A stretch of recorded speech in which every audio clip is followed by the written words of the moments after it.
How is everyone doing today? It is October 19th of 2022. Our danger of first frost was October 1st of this year, and we have gotten super cold as well as overwhelmed. So I thought I would just come out here and do a last of the season update, maybe cover everything but the tomatoes and peppers. We had a lot of things grow in our yard. We had a really great year, but like I was saying, we just had a load of time constraints and busy work and random things pop up and everything else like that, and got overwhelmed. So last look at the yard for the year. I want to talk about everything besides the tomatoes and peppers, and let's get going. So coming right around here, that was tomato, pepper. This right here is the toothache plant, also known as the electric daisy. We got the seeds for this from Irene's Garden and More, a friend of ours on YouTube. See all of these little bulbs, if you chew on them, will numb. We also use them in tea sometimes if we have a sore throat, because they have a numbing effect. It's called the electric daisy or the toothache plant. See all these right here? We've already cleared that many off. They grew back, cleared it off again. A really productive plant, produced tons and tons for us. Hopefully a friend will come by and pick up some of these extras that we have here. Other than that, we have just so many stored away and stuff. Really great plant to grow. This was cinnamon basil, and you can see it's seeding. And I believe we got that from another YouTuber called Oxheart Gardening. Tomatoes. These are strawberries from the nursery, and we did get a few strawberries off of it. It's one of the plants that won't be clipped out of our yard, because we have noticed in our area sometimes the strawberries can winter over and come back. So we will just collect a couple strawberries off that as it gets cooler, and then pull it out. This looks haggard right now, but this was catnip, and it actually just arrived in our yard from last year. So it wintered over and sprouted back up. We really had no plan to have it in our yard. There could have been something else, maybe a little bit cooler there, but it just started growing on its own, so we just left it in the bucket and took care of it. More tomatoes are clipped out here. This is the thornless Apache blackberry, is what it's called. I absolutely love blackberries. It can be hard to get the plant. Before the cold season hits, we're going to have to maybe wrap this in some cloth, mulch it in a little bit. I have a lot of confidence we can keep this going through the cold season. We're also going to have to chop it back a little bit too, and I'll probably take those to a family member's to see if I can root some more of this. But really excited. Maybe next year we'll get some blackberries from it if I can hold out for the cold season. Kiddo did plant a couple stalks of corn this year, but he just wasn't really into the corn grows, so what we ended up with was really nothing. But he did lean a lot more towards growing beans. Kiddo liked growing beans this year. Over here we had the Cherokee Trail of Tears bean, and over here we had the 1500-year-old cave bean. I think it might also be called the Anasazi bean, but it's the 1500-year-old cave bean. Both of them are pretty good beans. Both of them had to be strung a little bit. Looks like Angel's got one right here. When they get fully ripe and dry out for the seeds and stuff, they become purple. Whereas in these ones right here have a really flat appearance to them. Out of the two, I liked this one's a little bit sweeter flavored, but I didn't really like the consistency of it because they kind of grow flat, and by the time they start to get size, they end up too chewy. Whereas this one over here has a little bit of a more nutty taste, the Cherokee Trail of Tears, and I like the flavor a lot better. But corn seeds only last a couple years, so Kiddo's corn stash has kind of gotten really low, and we're probably gonna mix beans with it. Those last about 3 years, bean seeds, and so we got hordes of beans for both of these. It's produced tons and tons for us. That's a Densiformis yew and a Green Beauty boxwood. It's just a couple types of shrubs that we've grown for the past 7 or 8 years over here, and maybe move someday, or maybe just sit back here in our yard forever. So this is ginger and sweet potatoes, and I would like to do a video coming up on these when we try our harvest. They're both grown in 5-gallon grow bags. with underwatering areas. So we tried the ginger and the sweet potatoes in grow bags to give them more space to grow. But like I was saying, I'll probably do a video on these, so I'll talk more about them later and try to make this video not too long. Tomatoes, peppers. All right, and this one we had dragon tongue beans, and we do have some grown from our own seed, which is kind of cool, but mostly we've been snacking on these because we still have a bunch of the seeds from last year. This one right here, what we tried was this one called the Japanese wing bean, I believe it was, and it just, we couldn't get it going. And I think it's a really kind of a plant or a more wispier type of bean that we just didn't give a good setup for, or something. It might not like our grow area because I think it's more of a tropical or warmer environment, warm and more humid environment than ours. And then here we had the lemon cucumber. Our cucumbers did not want to go this year. We planted dragon egg cucumber, a couple other types, brought the sprouts out, planted them in the ground, and they just fell out. So we direct sowed, they sprouted up, fell out. Direct sowed, they sprouted up, fell out. So this one has no cucumber in it. This one has the lemon cucumber, which came from a nursery, and you can see that it's produced some cucumbers for us. The plant's looking haggard to as good as it was doing. It was trying to go down the fence here. So we did get some lemon cucumbers, but not really much to say about that one other than it's a nursery plant and didn't do great for us, but it did pretty well considering we had replanted in this spot over and over again. I'm not quite sure what the issue was with cucumbers for us this year. Maybe it's the spot. We've grown lots of stuff here in these spots before, and the beans did well. This was actually more dragon tongue beans that we ended up planting here when nothing was going from the winged beans.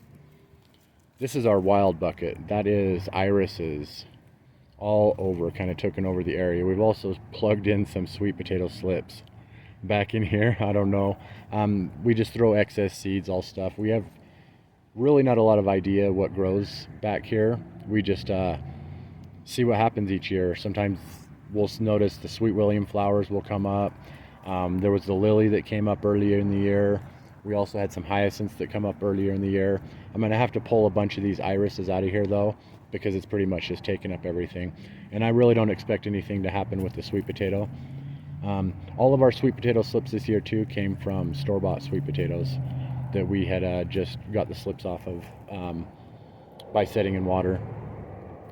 This is the cucamelon. This plant took us forever to get going, and then once we started getting going, it was so wispy and weak. Several of them had issues. It looks all the way gone down there. Wasn't producing nothing. We were trying to pollinate the flowers, everything else like that, and then it took off. Now it's late in the season. It runs all the way down the fence line here. I'll show you some more of that in a second. And then all up in this tree. That's cucamelon vines everywhere. So once it got going and took off, this plant just wanted to climb all over everything and grow everywhere. So coming down here real quick, I'll show you. We do have cucamelons, and we did try a few of them. They're pretty good. They're just like a little bit of a bitterish kind of cucumber, but the major thing that me and Angel wanted to grow these for was pickling. I'm not sure if I would grow this one again because it's just wrapping up all the pepper plants. It's so high in that tree up there. It's got to be 15, 20 feet up there to where these vines are growing, and it's all weaved in here. There's cucamelons everywhere. So it took us forever to get this plant going. We struggled and struggled. There's a whole bunch of them in here, and some of them fell out. Some of them finally started taking off, and when they did, it was so late in our season. I would possibly give it a grow again if I had a lot of space, maybe the middle of the yard kind of thing, but just overall it's just an overwhelming plant and a really tough grow for us personally. I'm not sure if everybody's had the same experience. We just struggled with it for a long time and at least got something out of it because I really wanted to try this out for myself and see what it was like. I'm really excited to use these in pickles. This one right here was free plant of what was it? Little finger eggplant. And we did pull a whole bunch off of this. We pulled 4 or 5 that were really small and a couple that were bigger. It's still going. We got it in this double bucket here situation. First time we actually got eggplants off of just a plant that was given to us and we decided to put it. Yeah, so it's our first major eggplant grow in the yard that did really well for us. We crammed it back here in the corner because it was a free plant that we got from our nursery late in the season. We weren't sure if it was going to go anywhere. What would you say, 6 or 7 eggplants come off it already? Yeah. And I know there's nothing on it now, but we've just been overwhelmed trying to collect what we can. I might have a little clip that shows it, but I don't think, I might have deleted that one already. So more peppers. We're literally on 2 days left. Those cucamelons just come all the way down. Some peppers, tomatoes, peppers, tomatoes. These are Dieffenbachia. This main plant here, boy, will scrape the top off, resoil, and maybe even put some cinnamon and maybe a little bit of, I think it's neem oil, something along those lines for trying to make sure we don't bring in a lot of pests and stuff. But this one right here will go into the house for the season. These ones right here are just all extra clippings. If I can't get somebody to take them, a friend or family member, or give them away at our local farm market, I'll just end up having to put those in the garbage. Literally, this big one here and all these little ones that are right here underneath it. This big one especially has survived about 6 to 8 months in nothing but water. So, and it's healthy, it's growing well. So you want a plant that's really, really easy to grow, a house plant. The Dieffenbachia is hard to kill, actually. Snapdragons, those might actually hang in there a little bit, even though we're about to hit a cold snap. Daisies, snow lady daisies, I believe those were. This spider plant will be our second house plant that goes in. We've had that for several years. It came from the sprouts from a bigger one. Lemongrass didn't do well, but the cats like to bite onto it and stuff, so every once in a while we'll pull that down. We got the Hoya. This is the Trail of Tears beans, dried up, that we're going to save seeds off of, and this is the cave bean. This right here is a Tamarillo, and we got the seeds originally from Candy's Garden. I can't find anybody that can take this plant and give it a good place to live because it is just too big, and winter's coming, so the cold season. So I'm not quite sure what to do in order to keep this plant going, but let's see here.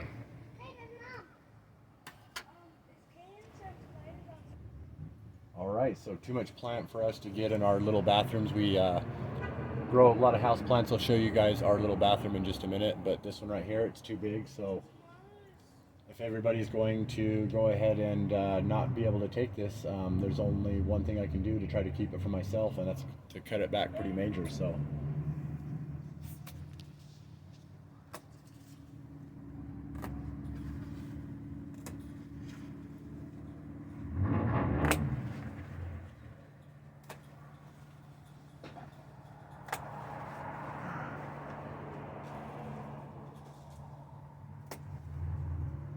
So sad. look at how big these leaves are. That's a Tamarillo. It's also known as a tomato tree. I guess it's technically not a tomato, even though it has somewhat of a flavor to it. It can take a couple years to actually get anything off of it.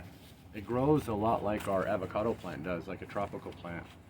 So this one right here, now it's cut back for better or worse. I wasn't quite sure if we were going to bring it in or not, but it's worth a shot now. So I'll take you guys inside and show you guys our little bathroom, and that's the last of the updates for this year as far as the yard's concerned. Love you guys. Catch you in a second. All right, so this is a typical little bathroom you might find in an apartment. Just enough room to basically stand. We start with our plants in here. There will some that will go in the upstairs bathroom, but currently we're just trying to save what we can. We are 2 days away from 26-degree temperature at night, so that is a detrimental drop. Probably the day after it's going to snow. a little bit, and a really cold rain that's going to freeze and encase everything in ice. So when our weather gets bad in the area that I'm in, it gets bad really fast. So try not to make the video too long. I'll tell you what we got growing in here. These are 2 pepper plants, and I didn't want to talk about peppers in this video too much. I'll try to cover our peppers and tomato season in another video, but those ones are actually crossed with the Buena Mulata. When we grew out our Buena Mulata from our own saved seeds last year, we got a cross, and so we call it the Nata Mulata, but the entire plants only get that size, and we did get a pepper off of them. We do see flowers a little bit, but with a pepper plant that size, it just crams right there in the corner, no big deal. So I want to see if I can continue to grow the smallest pepper plant as soon as I can get a pot off of it. Try to save seeds off that and see how it goes. These are pitcher plants that need up potted still. They collect bugs in here.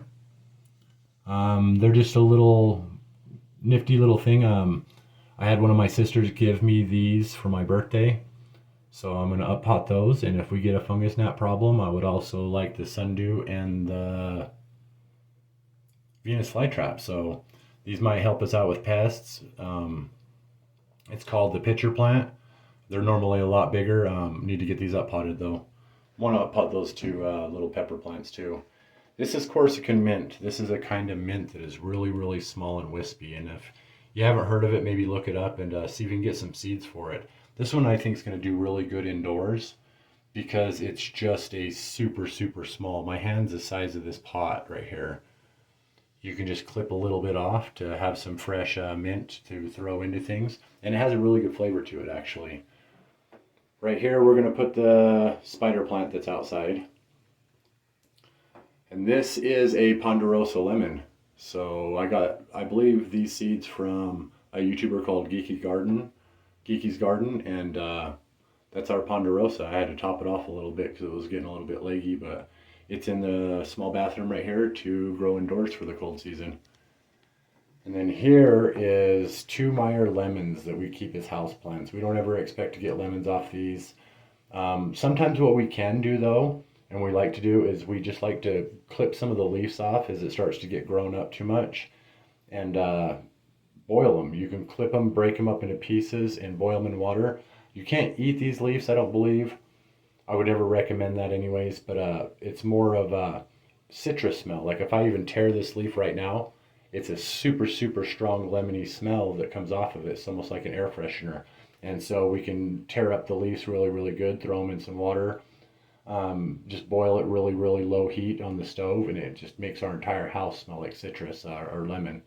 Really, really cool that we've been able to find a use for these lemon trees. We don't, they're in a pot. We're not really trying to grow lemon trees here. We can't keep them outside, so they got to stay in here. And the trees on this kind variety especially, and the Ponderosa, to be fair, would be just way too big to grow. So, but we do like growing them for fun. If you got to have a house plant, might as well have a functional one. Maybe someday these will plug into the ground and actually do something. But until then, we just like having them in the house. And this is our avocado tree. It's got some good times outside this year. It's been topped a couple times. And it is coming up to about my chin. So it's got to be about 5 feet tall. Just the plant, and then you got the bucket too. So about 5.5 foot total. But really, really cool. And like I was saying, there's no way we can grow a giant avocado tree in the house.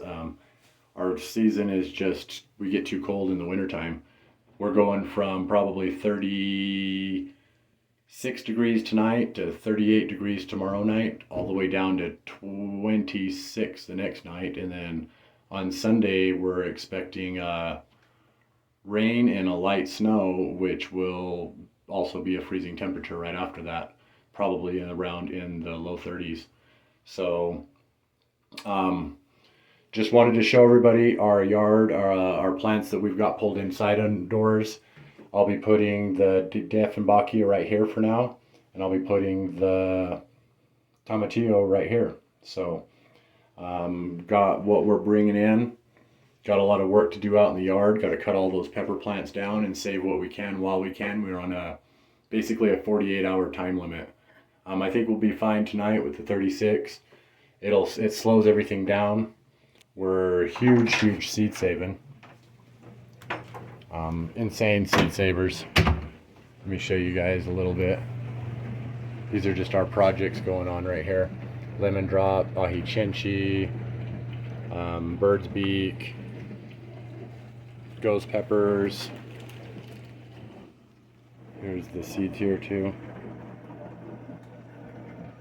Those are just our saves from this year. Green tomatoes. We're gonna end up pickling some of those with some of these peppers and stuff that are coming along.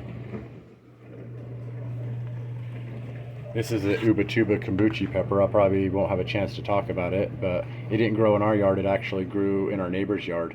We had 2 pots of this with double plants each. Didn't do nothing for us. It's a really excellent pepper. We're gonna dry in that one after we pulled the seeds out of them. Medusa pepper. It's a little tiny ornamental. Got a couple jars here where we're seeds. That's gonna fill up again. Let's see. Walk you guys right over here, see if I can get some good light on this spot. This is just a couple more places where the seeds are drying. Ahi ayuyo, lemon spice jalapeno, buena mulatas. So super busy. Sorry if this video is long. It's probably going to be like 20 minutes. It's October 19th of 2022. This is UT Angel and Kiddo. And the last update on our yard for 2022. So we love you guys. We did an excellent yard. It's our best year ever. We've got more peppers and tomatoes than we knew what to do with. I'm so burned out right now. Lots going on in our life, so we end up overwhelmed and not making as many videos as we wanted. But we love you guys. We enjoy every time we have an opportunity to sit down and visit with you, and we will catch you next time. So love you guys. Thanks for watching.